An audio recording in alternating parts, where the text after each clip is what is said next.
Bonjour, c'est une semaine cinéma extrêmement riche qui s'offre à nous. Tout d'abord avec le retour de la bande à Fifi pour Alibi.com numéro 2.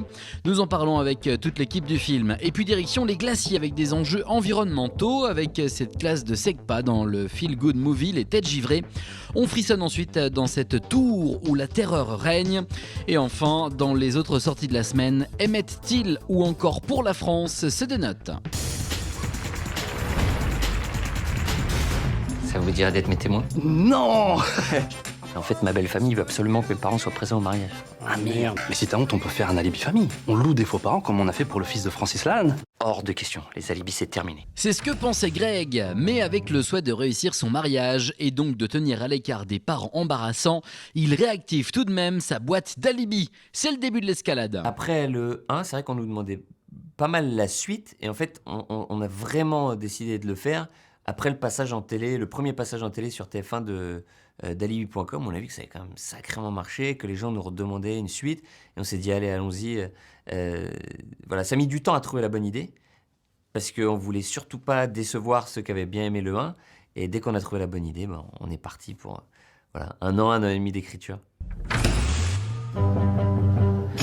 J'arrive pas à croire qu'on soit là. L'envie, c'était vraiment de donner un vrai rythme de comédie très soutenu, parce qu'on avait un peu la pression, qui est positive, de devoir faire mieux, au moins aussi bien que le premier, voire mieux. L'idée, c'est de trouver des faux parents, parce qu'il a un peu honte de ses vrais parents. Et ses vrais parents, une comédienne de film très rose et un escroc notoire. C'est Ariel Dombal et Gérard Jugnot qui leur donnent vie à l'écran. J'ai pensé que c'est justement ça qui est drôle, c'est cet excès, et qu'il fallait entrer dedans et le jouer.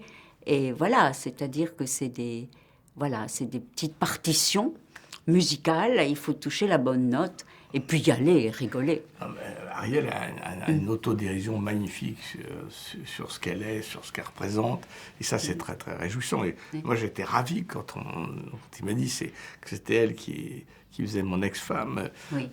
D'abord amicalement, parce qu'on se voit beaucoup aux grosses têtes, et c'est un grand plaisir de rigoler ensemble, mais surtout c'est une très bonne idée, parce qu'elle a transcendé le rôle, elle a évité toute la vulgarité, les choses un peu gênantes de ce personnage qui aurait pu desservir, quoi. Mais c'est impossible, on n'a jamais fait une mission aussi risquée. Ça va se passer comme sur de la crème.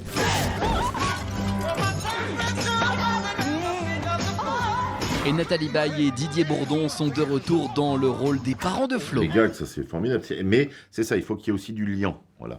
Oui, gag pour gag, ça marche pas.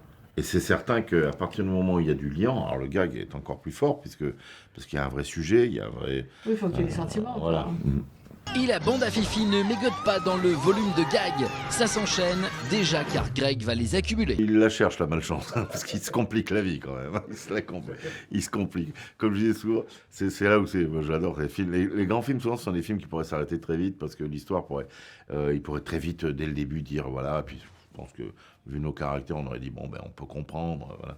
Mais non, il se complique la vie, il veut mentir, un peu comme dans La Biche. C'est ça, il s'enferme dans des trucs incroyables, qui pourrait d'ailleurs vite virer mal aussi, bon là c'est un film deuxième degré, mais... Il n'y a plus beaucoup de gens qui font comme ça, qui osent faire du burlesque avec des choses, des gags over the top, comme dirait Ariel. Et ça c'est très réjouissant. Je vous souhaite d'être un modèle de bonheur et de fidélité, comme l'est ta mère. Et c'est déjà bien. Allez, on se prend une sacrée tranche de rire dans les salles de cinéma avec Alibi.com numéro 2.